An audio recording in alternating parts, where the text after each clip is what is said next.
Welcome to the Terrible Podcast with your hosts, sports journalist David Todd, and from SteelersDepot.com, Dave Bryan. Just a couple of Daves, chillin', talking Steelers.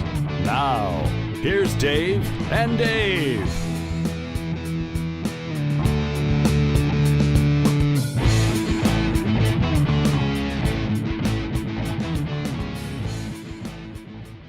Welcome to the Terrible Podcast with Dave and Dave. He's Dave Bryan of SteelersDepot.com, the place to get your latest and greatest Steelers information. And I'm David Todd. It's Season 9, Episode 3, and it's another rainy day in Western Pennsylvania. It's supposed to rain most of the afternoon, Dave, and the Steelers missed the thunderbolts and the rain yesterday. It was not a very nice afternoon with the day off, but they're going to be running into some weather again this afternoon as they crank it up, and we're only a couple days from some actual football taking place in the NFL. One day exactly, right? Tomorrow is the Hall of Fame game, Chicago Bears versus the Baltimore Ravens. So I suppose we'll get to see a little bit of Lamar Jackson in that game. So, A, football's back. B, it's going to be an AFC North team. So, that'll be a little bit exciting there. I'll watch every single snap of it. as bad as it will be in the fourth quarter, I will not complain one single bit about it. And definitely a great time of year. And as far as the weather goes, it looked like, or I guess it sounded like it was going to be nasty the other day. They ended up getting the practice in, so here's to them hopefully being able to do that a day after having the day off there. So definitely 1/3 way through 2018 training camp, and Alex Kozora will be back out there at St. Vincent College again today. Yeah, so the Steelers, the Hall of Fame game a couple years back, and obviously the most noteworthy thing of that was the end of Sean Sweesham's career. Sushi tore his knee up covering a kickoff, right, Dave? That was that game, and opened the door for where the Steelers are now. Not directly, but it got there eventually. Boy, and what a way that ended up going, right? Garrett, 4 guys along the way? It was Hartley, then what? Kid from Tampa?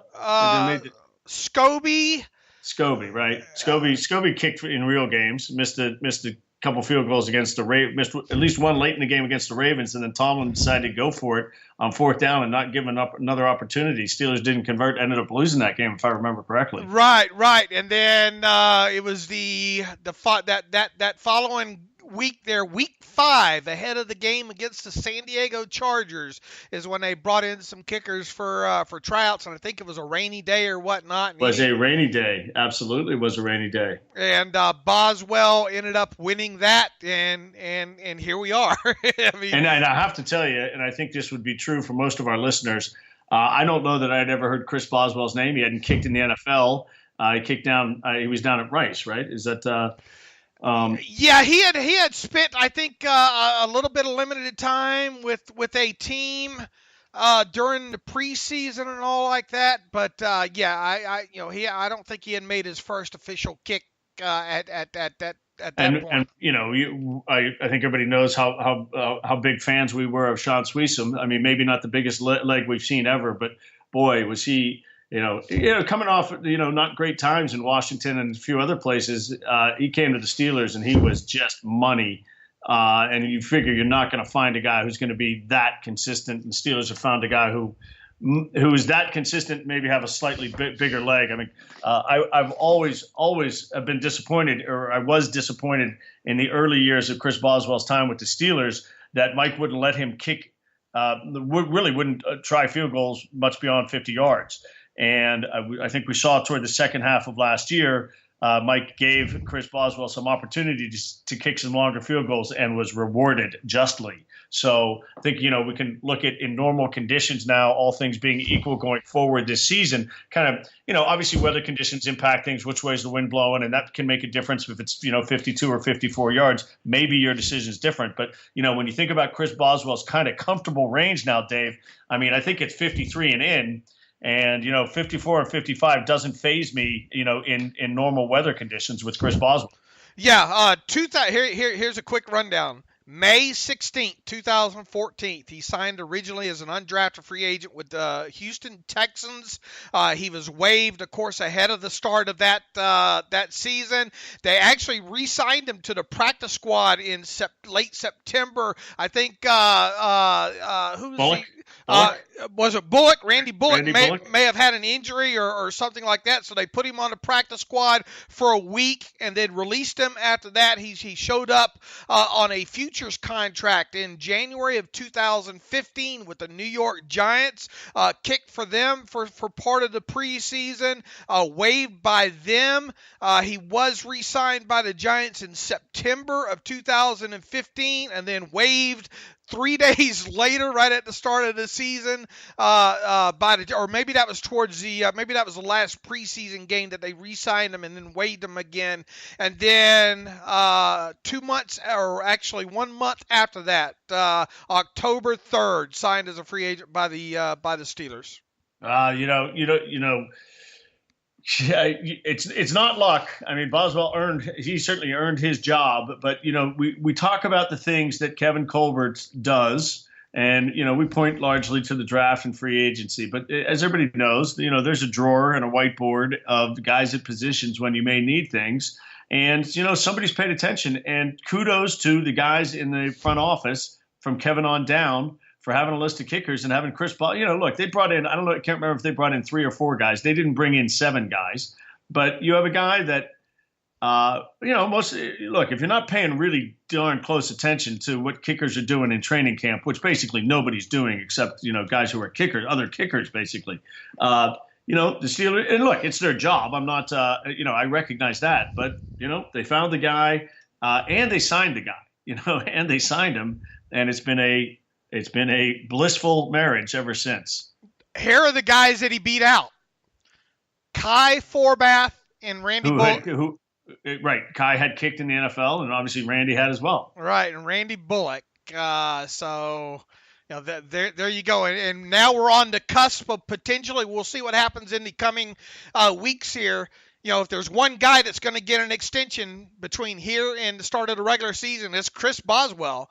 And because he was re-signed as a restricted free agent to a second round tender, so he's already making a good chunk of money here. But come the next couple weeks here, he could be the one of the top 3 highest paid kickers in the NFL now. Graham Gano, Stephen Gostkowski, and I think Justin Tucker are right there.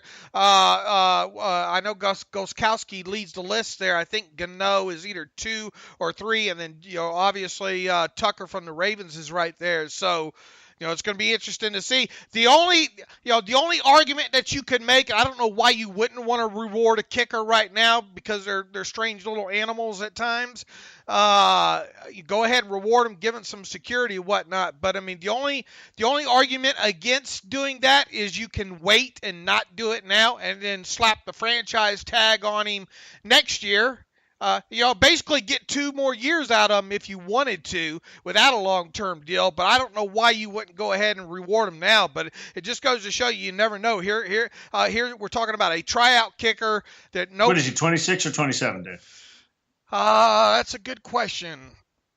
What is he? 27, 3/15, 19. He's born in 1991. Yeah, I mean, look, we've seen guys kick. Jason Hansen and various guys. We've seen guys kick into their 40s. I mean, this is not a don't sign him to a long-term deal because he's going to get the crap beat out of him. Obviously, kickers almost never get touched.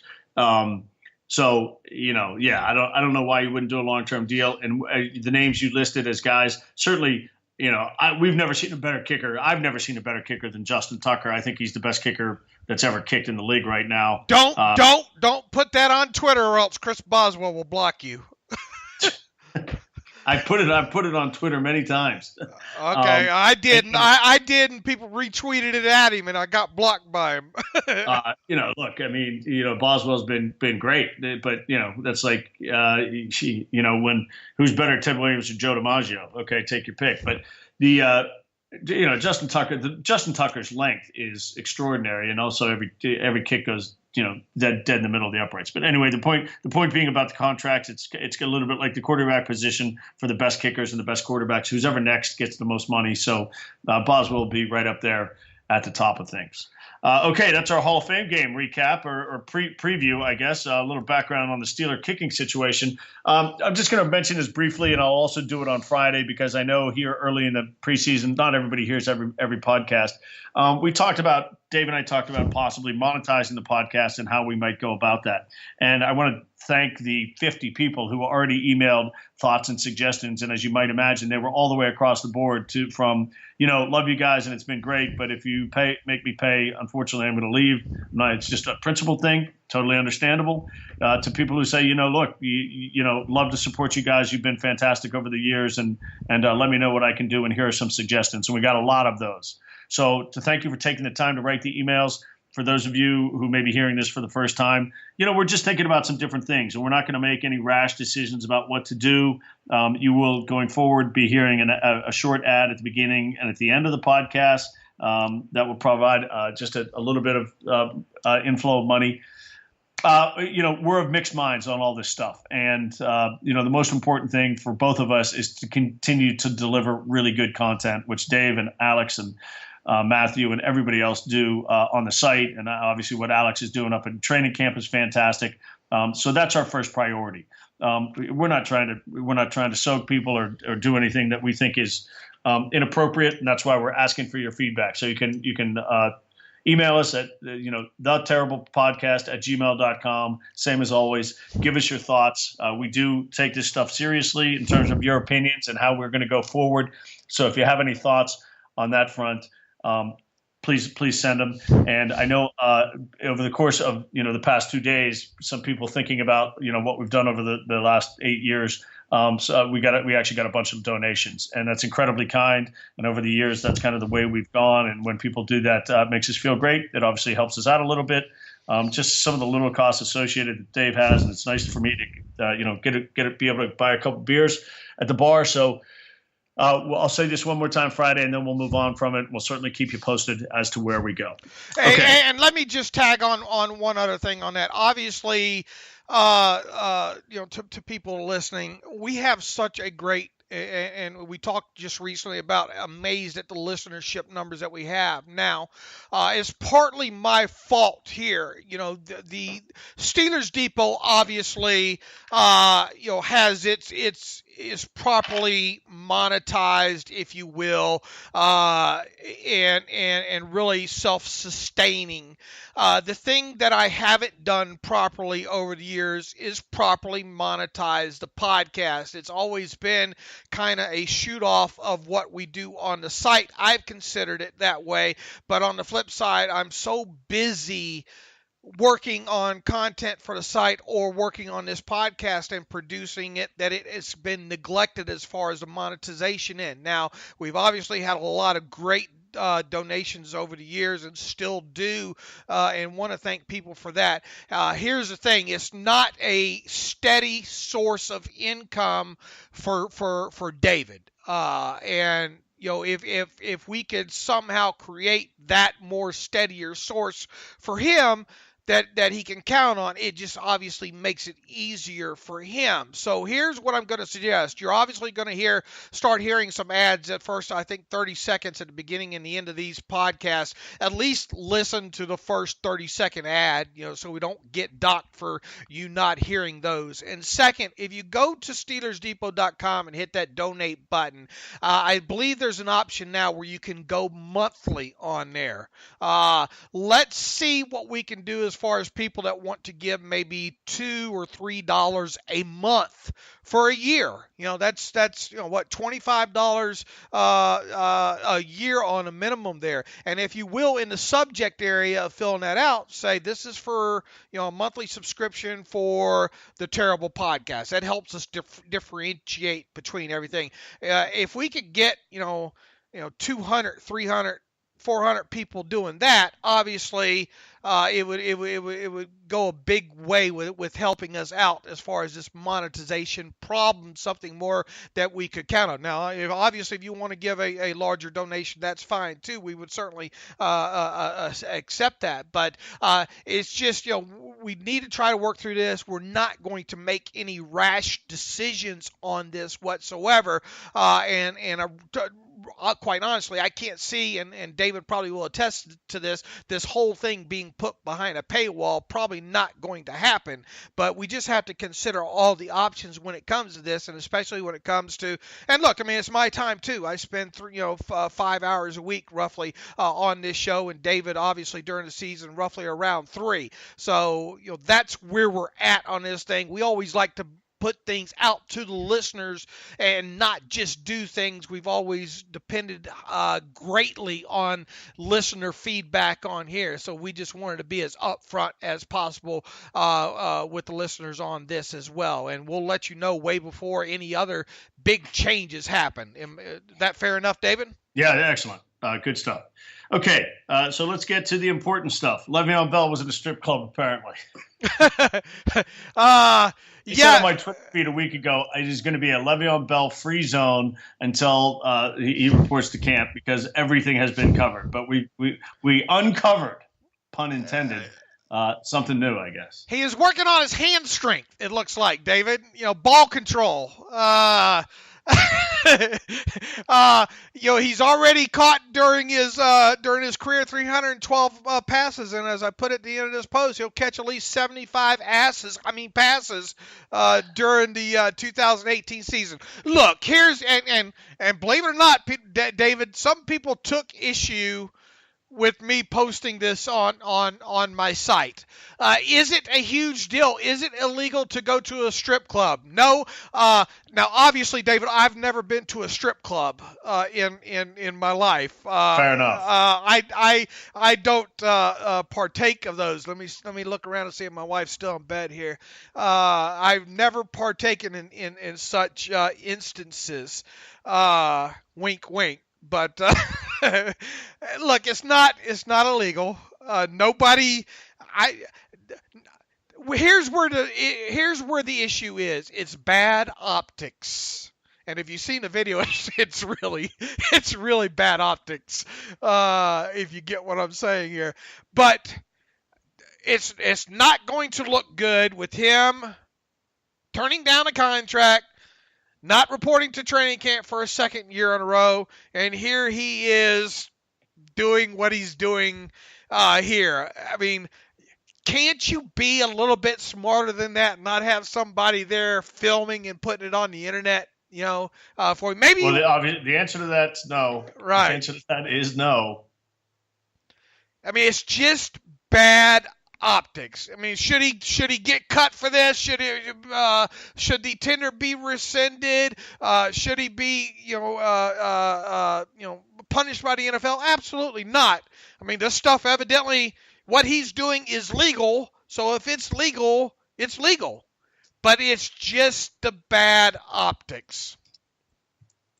I mean, I don't have a lot to add to this. It's, guys go to strip clubs and, I would, if I were Le'Veon Bell and I were sitting in a strip, again, not all of this, that whole sentence doesn't even make sense. Starting with if I were Le'Veon Bell. And you never go to strip clubs. Right. Well, I tell you what, I mean, there are a lot of things in life where, I'd like to think that, if somebody filmed my life and put it on Twitter, there wouldn't be anything for anybody to, be getting an uproar about. But no, I'm not signing up for that. All right. Well, most things they wouldn't get an uproar about. But I still got some time in purgatory coming, I think. So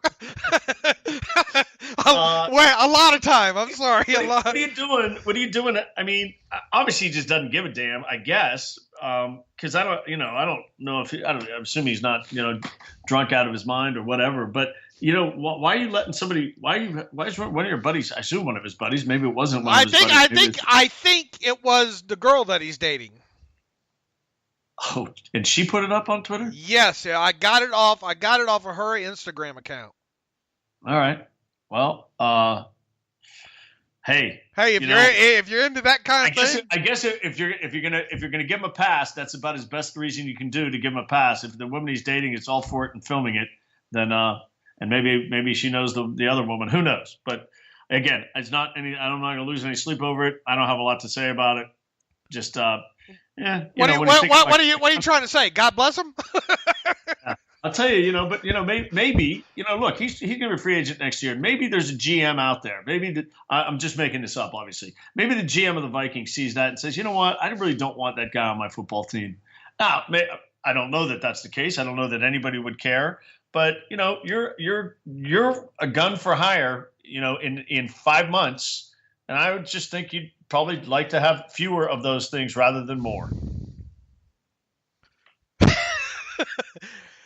I just, I could not imagine being. Look, he's a good-looking kid, right? I mean, and he's got a very noticeable face. He's obviously got a lot of money. He's obviously still under 30.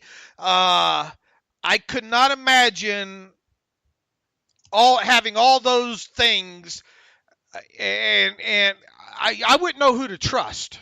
I mean, I don't know who to trust, and I don't have all those things, just from past life experiences. I just could not imagine, and look, I understand it's tough. You're always in the microscope, but man, he's really in the microscope, David. I mean, this is a guy that was just plastered all over the television.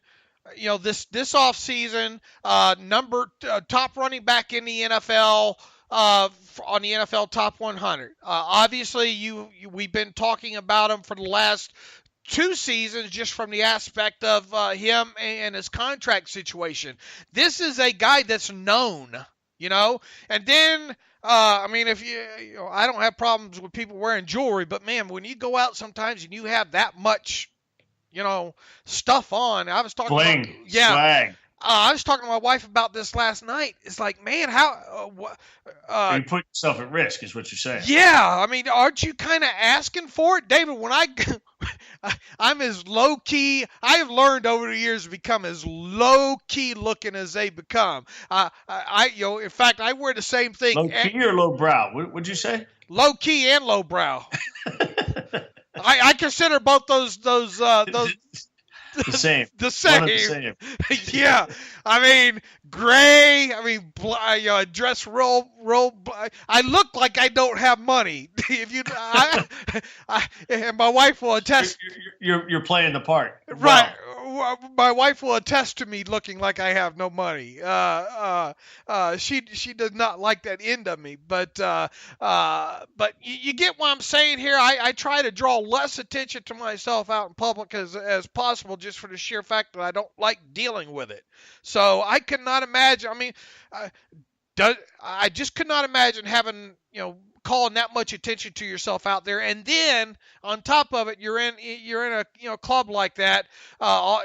People see you ought to see all the money on the floor. I mean, he ought to donate that to the Terrible Podcast. Yeah, there you go. I didn't see the video, so but so let me ask you this: it is very hard to be a good Pittsburgh Steelers football player and be not just almost universally loved. Now, there were guys, if you're playing the quarterback position, you get some of what comes with that if things don't go your way. And it was not an easy road at times for Terry Bradshaw, for sure. Now the guys from Bradshaw to Ben, there weren't many guys that were fantastic. We saw Neil O'Donnell's ups and downs, and maybe most notably. But you think about other guys who were stars. I don't know if Rashard Mendenhall was a star. He was not universally loved. There are probably a couple other people, if you gave me a few minutes, Dave, and I haven't really thought about this before, who were really good players who maybe weren't universally loved. James Harrison probably falls into that category as much as anybody. I mean, a lot of people, love James Harrison, but there are plenty who don't. And Ben, maybe to some degree, maybe some people, still have a distaste for Ben because of some things in his past. How about Aaron Smith? He's universally loved, right? Yeah, I mentioned the guys who aren't, but everybody else I think is. I see what you're doing. Okay. Yeah, so everybody else is kind of universally loved. From Kiesel to Smith to Troy to Heath Miller. Yeah. It's if you're good, you're loved. Heinz Ward was, look, everybody was loved. Le'Veon Bell, look, he has a little bit of a scar he has a little bit of a black mark in his past for smoking some weed. But you get the feeling that maybe Le'Veon Bell is not universally loved by Steeler Nation. Yeah, you'd be correct. Look, I've gotten all kind of responses on the site and on Twitter. He did nothing wrong. They should rescind his franchise tag. It's all over the map with it. Here's what the average fan thinks when it comes to something like that. They see these guys making millions and millions of dollars playing a sport, and yet they won't sign.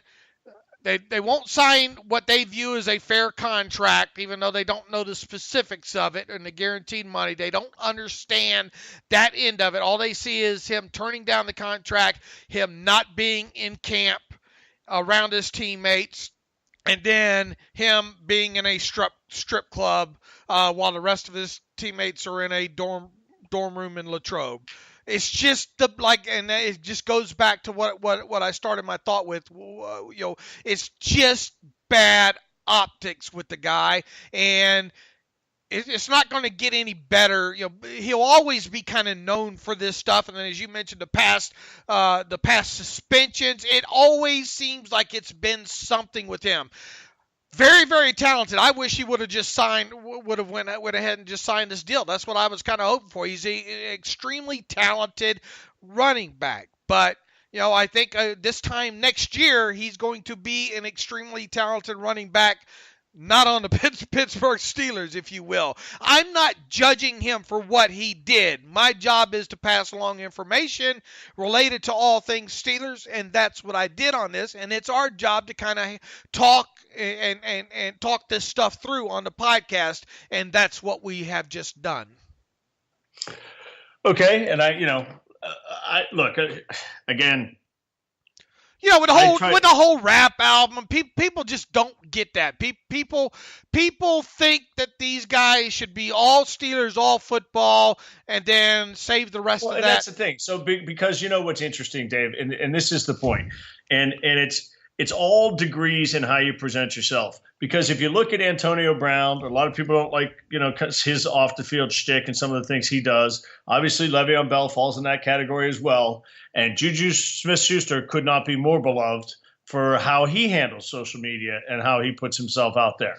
So, it's not just you're on social media or whatever. It's just how you present it. And Juju Smith-Schuster looks like a guy who's having so much fun, occasionally self-effacing, humorous, and people love that stuff. And it shows how you can build your brand and build your star. And obviously being great on the field is the first and most important thing. And the other two guys are even better on the field. And you can argue, I think you can argue Bell hasn't done it well. And, AB, I guess maybe people in Pittsburgh think he hasn't done it well. I would think people nationally think he's probably done it well. Yeah. Look, it's all the optics here, and you're not going to 100% please the entire fan base. Look, Antonio Brown with the whole Facebook thing in the locker room, that didn't set well for a while. But let me tell you what Antonio, you're looking at greatness here, folks, and I hope a lot of people understand that when it comes to Antonio Brown. I'm not sure in our lifetime, David, or at least not in the immediate lifetime, are we going to be able to see a Steelers receiver do some of the things that he's able to do? At least I don't think. The odds are in our lifetime we will not. That's just flat out. Antonio Brown's now approaching, top 10 receivers in NFL history.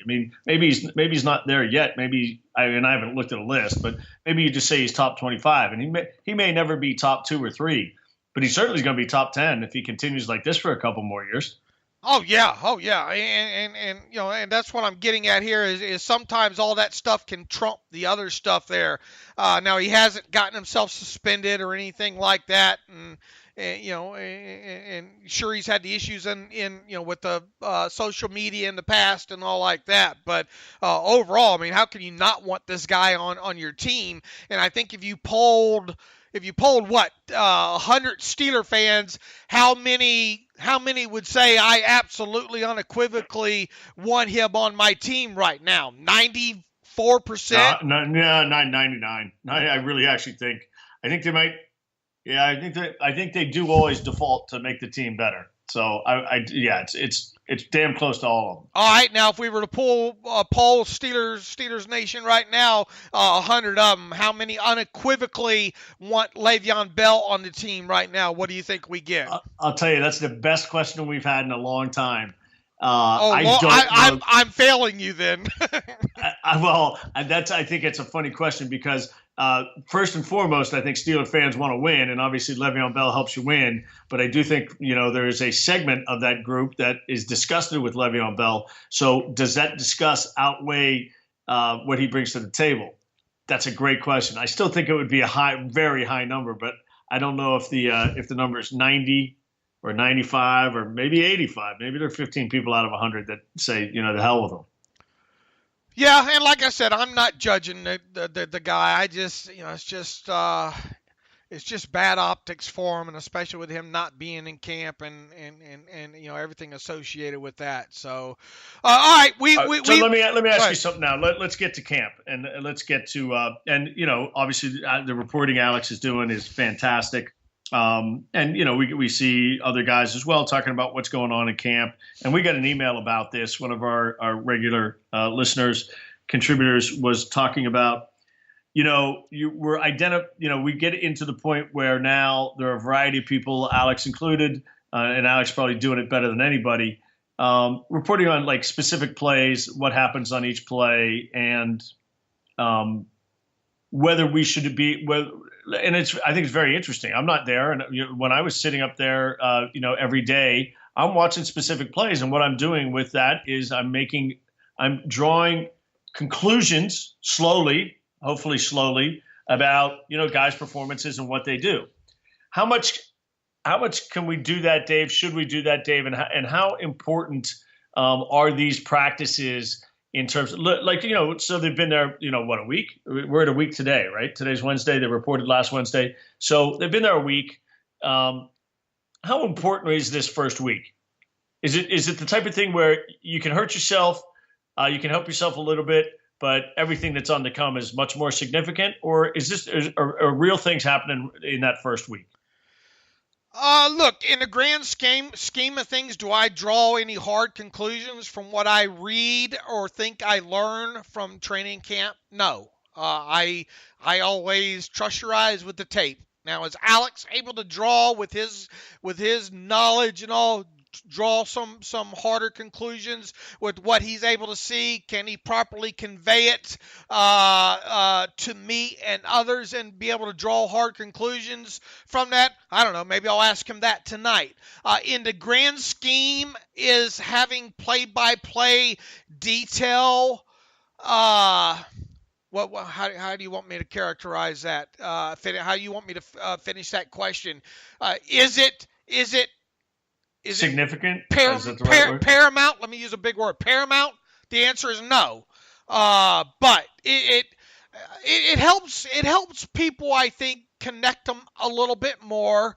I think you can draw some conclusions about who's maybe looked a little bit better than others in certain aspects and drills, and who's running who with what team, kind of organizing a depth chart awareness in your head before the first preseason game. In the grand scheme of things, can we get by without it? Yes. Is it fun to have it? I'll put it to you this way. I get a pretty good picture drawn in my head of what's happening throughout the day at Steelers training camp practice, thanks to what Alex does. Does that make sense? I do too. And I wasn't necessarily asking just about us and Alex and our Alex's followers and everybody else who's following camp pretty closely. For the coaches, all of this stuff matters, right? But it just matters more as we move forward, right? It's just like the first couple of days, every day matters more than the last, right? As we get closer, and then the games matter the most. So now we're to the point, I guess what I'm saying is now we're in a week. The rust is off. Things are going on. Guys are hitting. Guys are tackling. They're getting ready to play a game. Not that far, a little bit over a week into the future. So things are ramping up here as we go, I guess is what I'm trying to say. And look, we still don't know who's doing what right out there. And Mike Tomlin says throughout the offseason, this is not an evaluation process. From the time they report to rookie mini camp to the time they break that final mandatory mini camp, people will say, what did you what did you learn, or what would your evaluation of X player be? He always says, man, this is just a learning phase. We don't do evaluation during this phase. Now, do I believe it's 100% not evaluation? No, but I believe for the most part it is more of a teaching. When they get them into this atmosphere of training camp and into the preseason, obviously that's when you're expecting to see them display what they learned over the summer, right? And that's what makes it, in my opinion, also so hard and league-wide, too, not just the Steelers, is when you see guys brought in after the offseason has been implemented. How fast can you realistically get guys up to speed to be big-time contributors right off the bat? Which position do you think is easier, David, to bring someone in after missing all the training camp and all 4 preseason games? What position do you think? People just remember when Michael Vick was signed a few years ago. People say, "Oh, just as long as he picks up the playbook quick." How quick do you think he picked up everything that he needed to be on Ben's level? So still working on it. Yeah, he's still working on it. I mean, I think people put too much stock into, if this does, Kevin Colbert was asked, I don't know if you read, we wrote about this, or if you saw or any of the quotes. Kevin Colbert was just his Pro Bowl, Le'Veon Bell's Pro Bowl stuff. No, this is about there's still veteran inside linebackers out there, such as Navarro Bowman. Why haven't you signed any? He says, yeah, there's some out there, but we have. Let's take a look at these guys first. Right. We want to take a look at these guys first. Matakevich deserves the chance. And that's the mantra he's been screaming all offseason, and we really like Bostic. That's why we signed him. Sure, they could go out and get a one of these more experienced guys that's on the market right now. But I'm going to ask you this: How comfortable would you be with someone, a veteran such as Navarro Bowman, being signed off the street, let's say 3 weeks from today?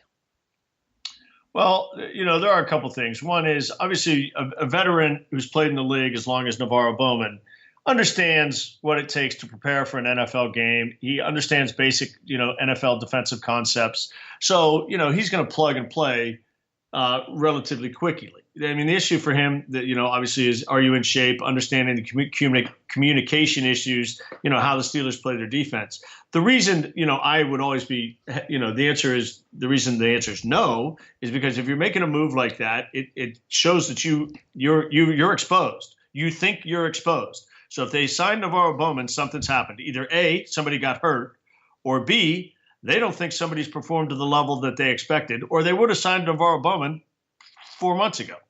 So if the Steelers are making moves, with a week left in camp, and look, Joe Hayden was a unique example. Vance McDonald was an opportunity where they saw to upgrade. 2 different things.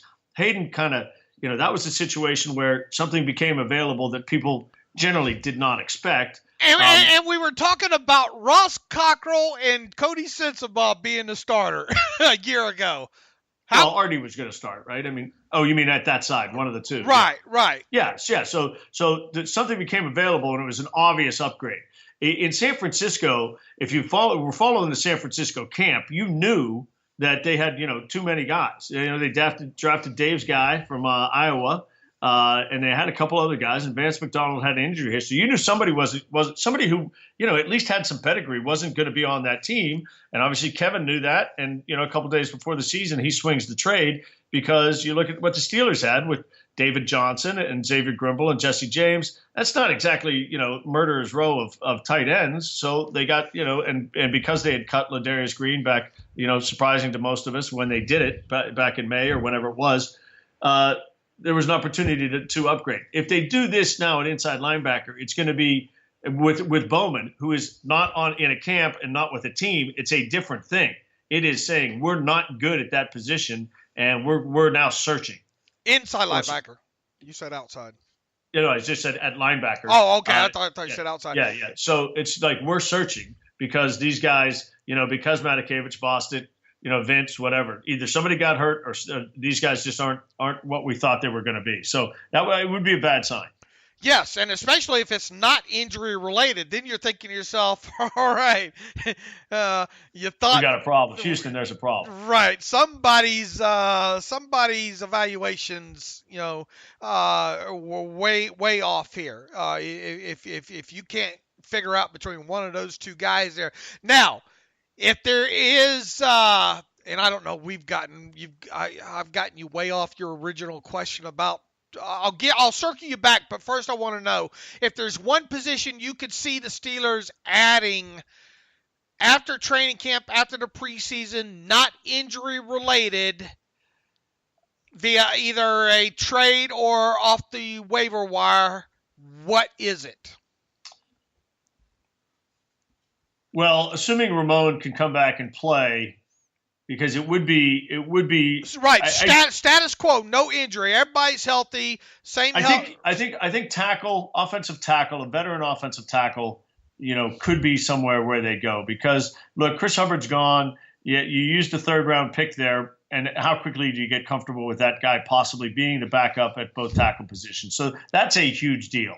Now I don't know what Hawkins would have been or not, but Hawkins would have been around for his 3rd season. And you say, okay, well, at least you're not handing the backup spot to Okorafor. You've got Hawkins there as a 3rd-year guy. Maybe he's going to be the guy. Now I think that's kind of an open question. So that would be one spot. And then clearly, and there's just no question about this. Clearly, the other spot obviously is linebacker, and it's not just inside linebacker; it's linebacker. It's linebacker. Keon Adams, come on.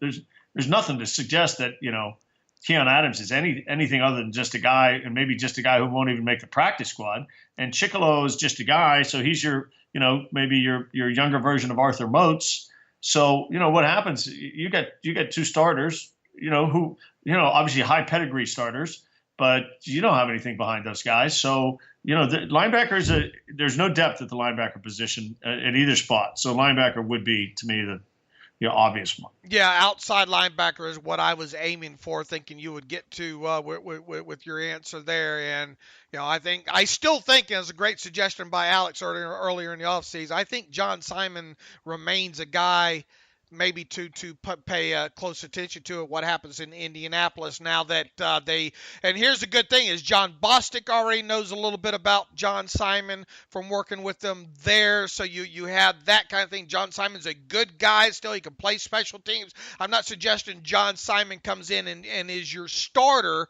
but I think it gives you some level of an experienced player there, kind of what he is. To me, he's a better version of Chicolo. Is that fair? I think so. A guy that could probably give you a few starts there. He's going to be miscast in the Colts defense right now. That's going from a 3-4 to a 4-3 front across the board there. I just think Bostic would be a guy not Bostic.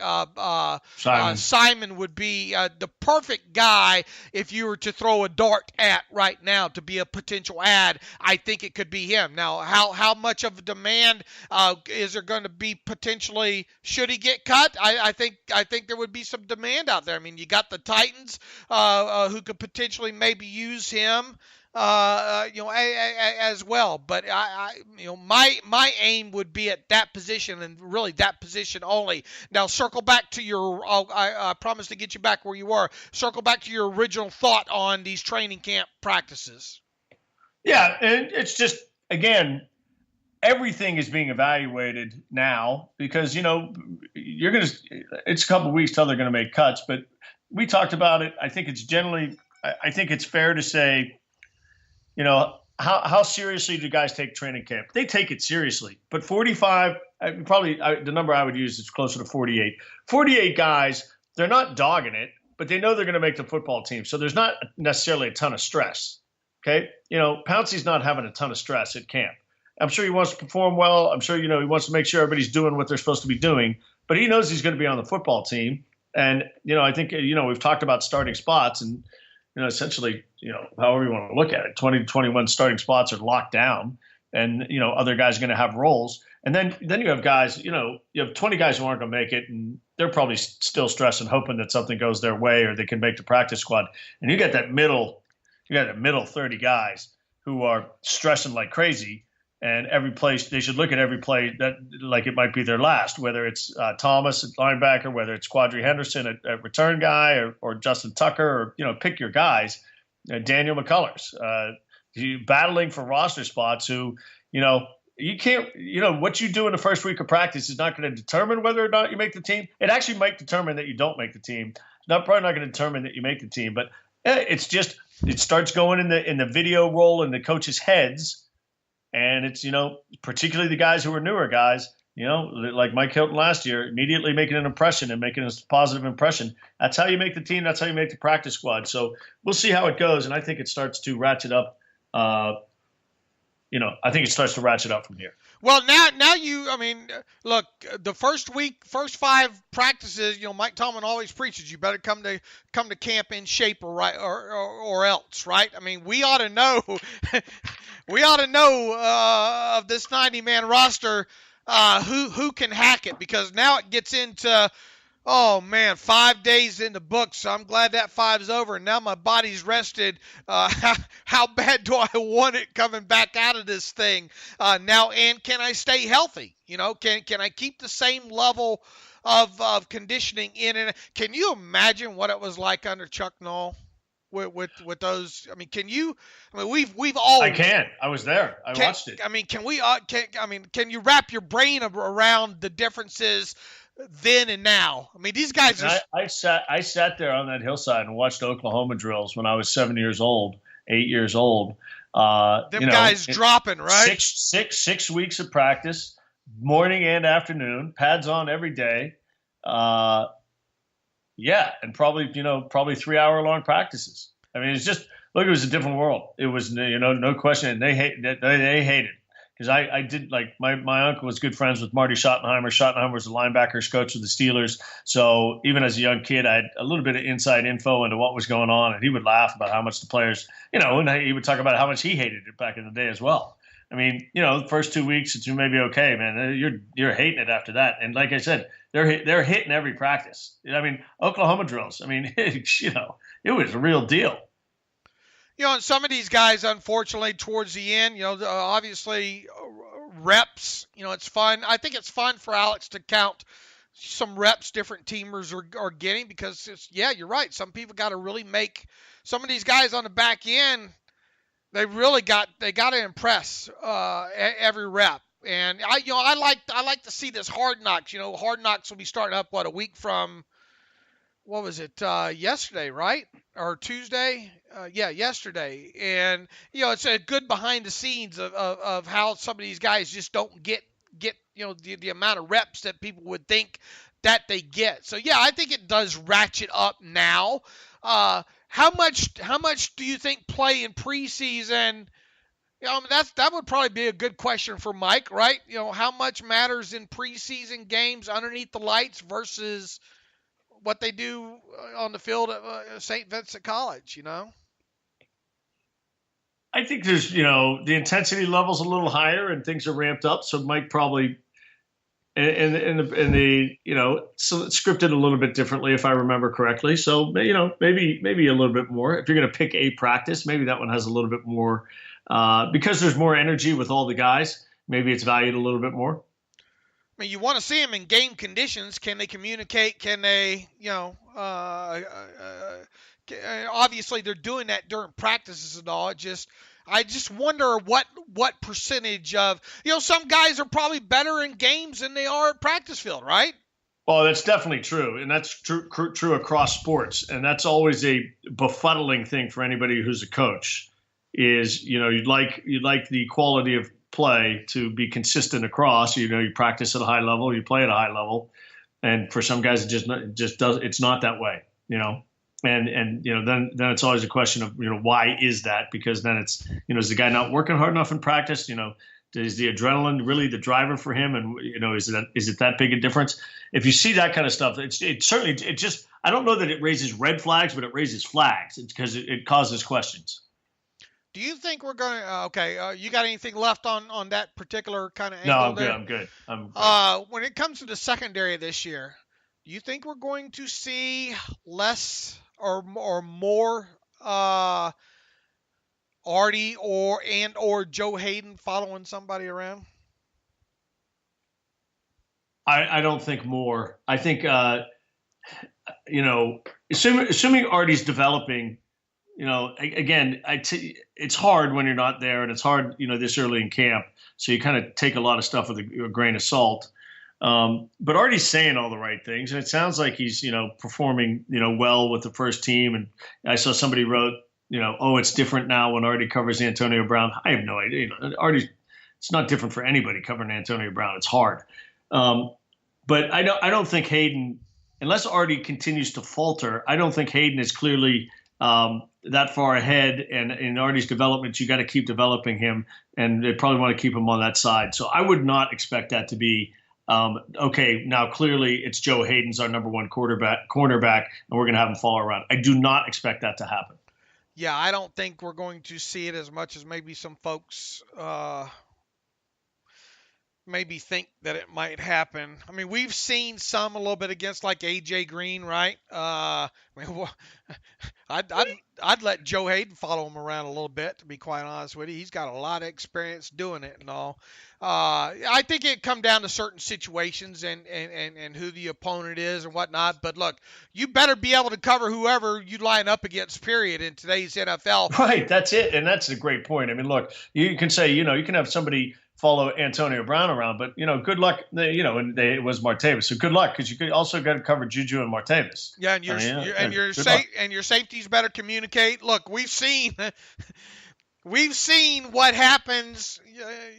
You might have one good corner, but it don't make up for the rest of it. Sometimes we saw those big plays and all like that. I personally would like to see a little bit more. I would like to see Artie be able to do more of the things that Kevin Colbert talked about, the kind of player Artie Burns was coming out of college. He said he's a bump and run guy, and we've yet to see a lot of Artie play bump and run. Well, actually, we've yet to see any Steelers cornerbacks for a number of years play bump and run. This is not the NFL it was 10 years ago, when you play off tackle to catch and don't give up the big play, in my opinion. It's just not with today's offenses, the advantages that the wide receivers play. If you give a guy, if you play your corners off, bless Artie's heart, David.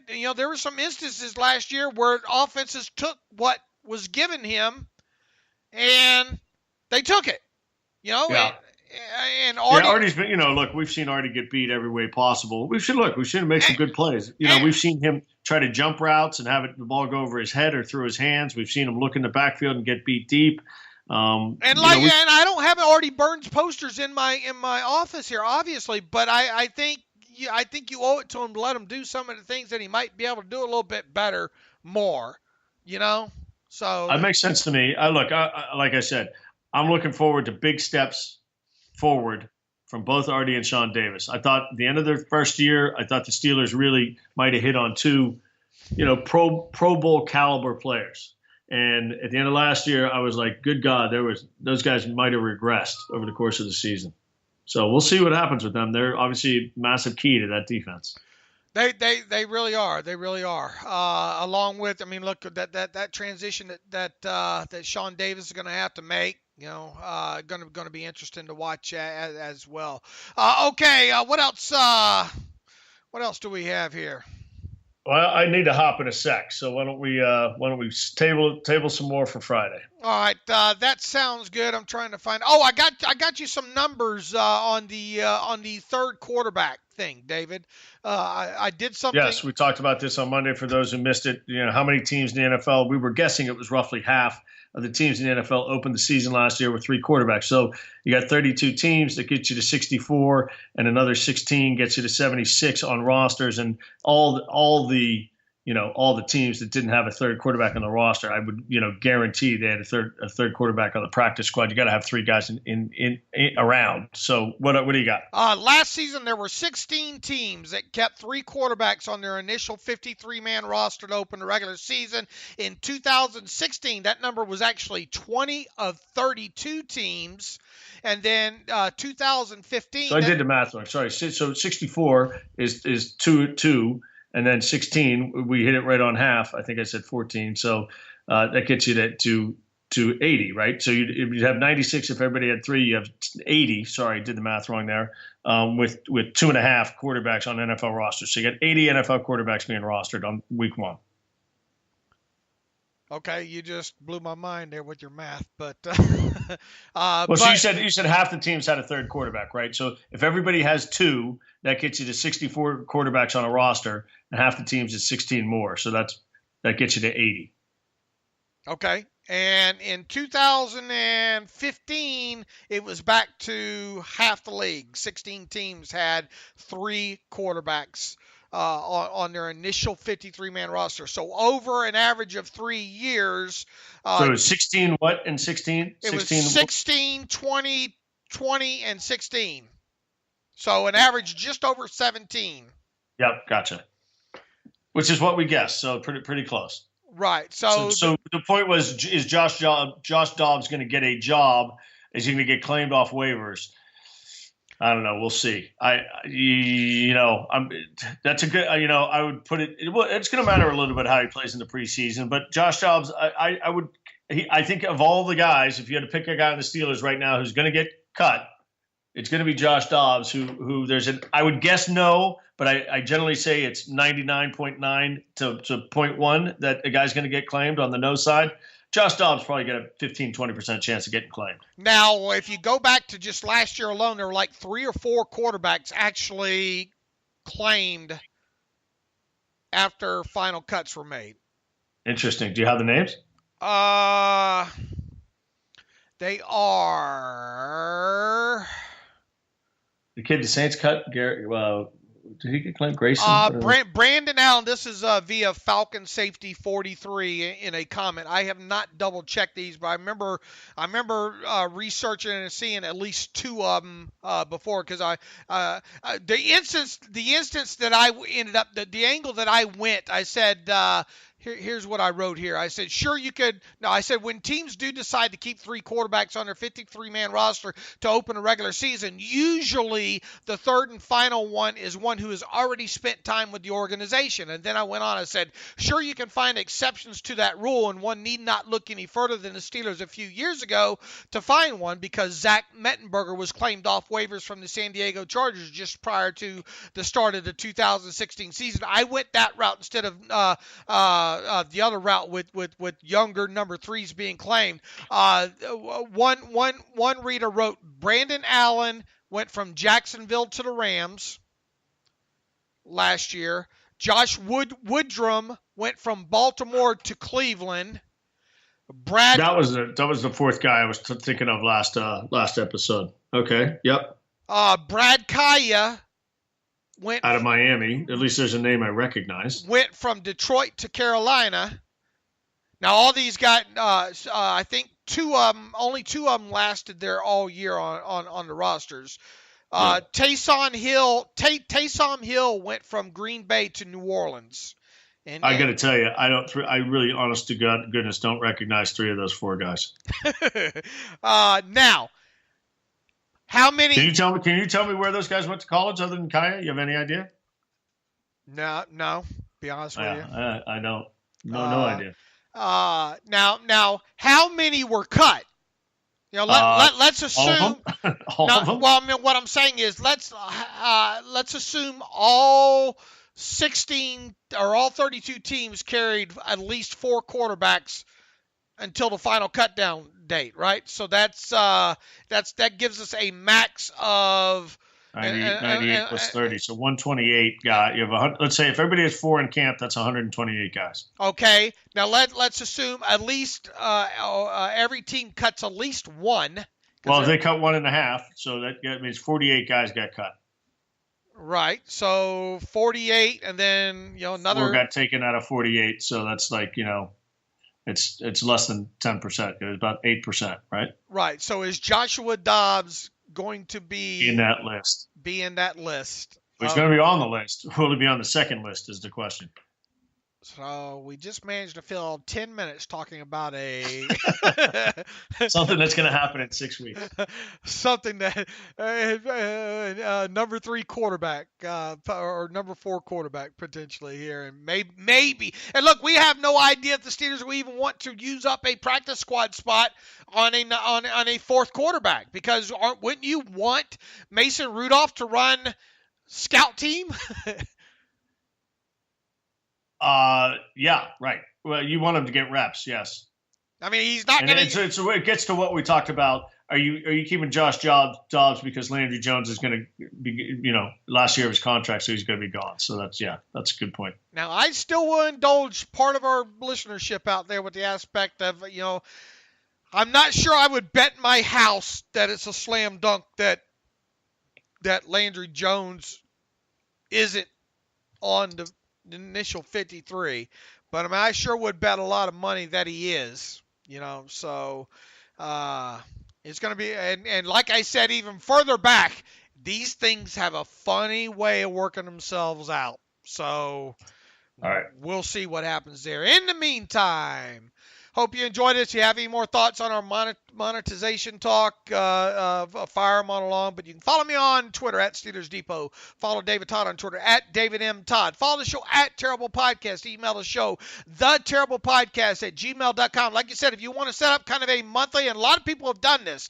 if you want to set up kind of a monthly donation, $2, $3, $10, whatever it is, go to SteelersDepot.com, hit that donate button up right navigation. It says donate, and then make sure you put in there for the Terrible Podcast so we can differentiate that. And in the meantime, Alex and I will be back together, assuming a training camp practice happens today, to recap what he saw later on tonight. And then David Todd and I will be back on Thursday. What's the line, David? What's the line? We got to get our man action in. What's the line on the game?